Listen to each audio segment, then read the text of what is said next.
As puts de Petrobras estão pagando um prêmio de mais de 2% para o mês de julho. Essa e outras notícias você vê aqui no R20X News, o nosso resumo semanal dos fatos econômicos que marcaram o mercado e a Bolsa de Valores.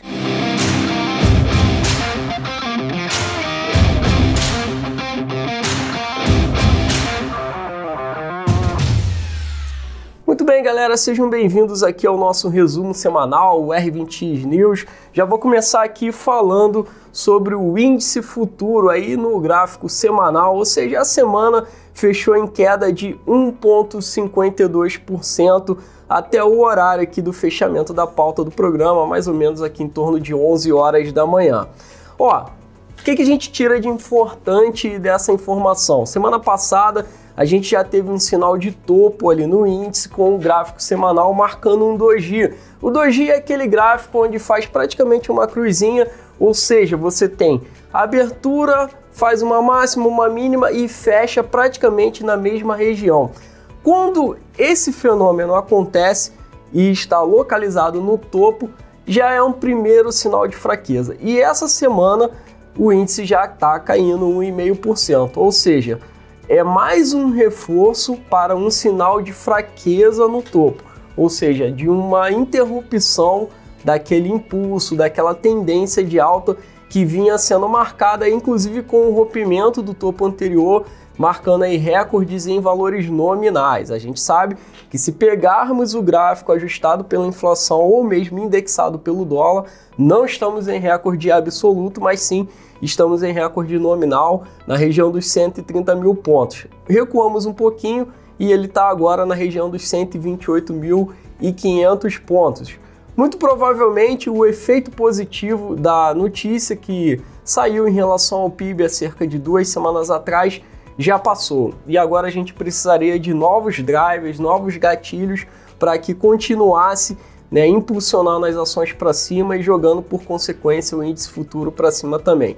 Já no dólar futuro tivemos aí um fechamento semanal de uma queda em cerca de 1,98%.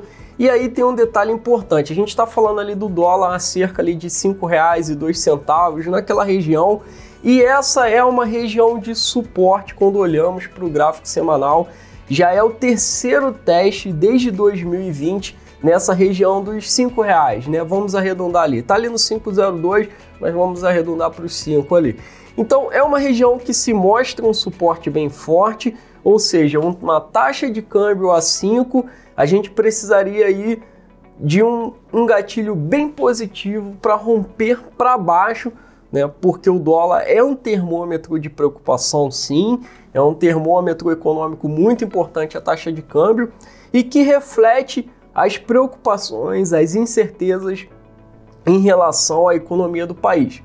Então, para o dólar ceder para baixo de R$ 5,00, seria realmente importante que viesse uma notícia boa, positiva. E talvez, a gente vai ver ao longo dessa edição, a gente tem alguns sinais dessa notícia.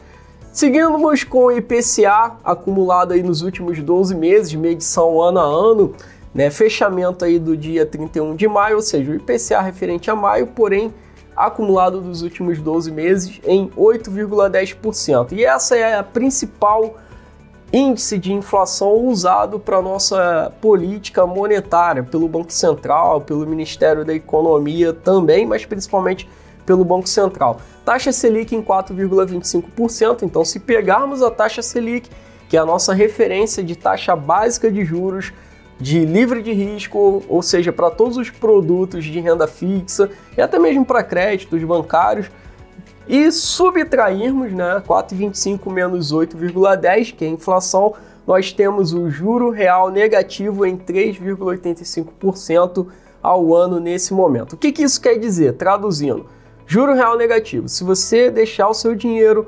aplicado em algum produto vinculado à taxa Selic ou mesmo um CDI, que de certa forma é uma referencial ali a taxa Selic, ou mesmo na poupança, que seria o pior dos casos, você vai perder aí em torno de 4% ao ano. É isso. Em vez de ganhar, passou um ano, seu dinheiro perdeu por conta do efeito da inflação. Temos também, né, notícias agora sim positivas, às quais eu me referi ainda há pouco, já é aí talvez o primeiro indício aí de notícias positivas que podem vir daqui para frente em relação à economia e recuperação do país. Temos aí Brasil, primeira dose acumulada, né, de vacinação em 60,3 milhões de vacinados. E aí, o fato interessante não é o número absoluto dos 60 milhões, e sim que foi um avanço de 14% em relação à semana anterior. Na semana anterior tivemos um avanço de 8% e nessa semana atual um avanço de 14% em relação a vacinados de primeira dose, atingindo aí um total de 25,6% da população. 25% ainda é pouco, porém, o que é positivo nessa notícia? É a aceleração de uma semana em relação à outra. Então, sinal, a semana anterior já houve uma aceleração, né, na vacinação em primeira dose, e essa segunda semana mais uma aceleração. Então, bem interessante, porque caso a gente tivesse mantendo o ritmo anterior de vacinação, levamos praticamente 6 meses para vacinar somente 20% da população em primeira dose. Então, se mantivéssemos o ritmo, chegaríamos ao final do ano com, digamos que, 40% da população, né? Então, isso não seria tão bom. Agora, com essa aceleração, pode ser que a gente consiga realmente atingir aí 50%, bem antes do esperado, ou até mais de 50% antes do esperado. Algumas cidades estão avançando muito bem, e isso é um motivo aí até de um pouco de esperança nesse sentido. Aí é uma notícia realmente positiva que está havendo uma aceleração, pelo menos em relação à primeira dose. Já em segunda dose acumulada, a gente tem um total de 24 milhões de vacinados, uma alta de 2% em relação à semana anterior. Também não foi uma alta expressiva em relação à segunda dose, mas daí para a gente entender que a prioridade está sendo a primeira dose, porque está acelerando bastante. A semana antes, né, a antepenúltima semana, também foi uma alta de 2% em relação à semana anterior, então podemos entender e inferir que a estratégia de segunda dose está indo constantemente, está avançando um pouco menos, no entanto, a primeira dose está avançando bastante.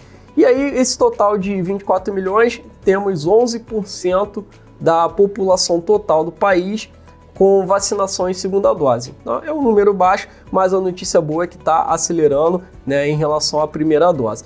E agora vamos para os nossos destaques aí na economia. Eu diria que o destaque da semana foi a fala do Jerome Powell, o presidente do Banco Central Americano, né, o Federal Reserve, e ele falou que, abre aspas, né, estamos projetando uma economia com menos apoio fiscal no próximo ano.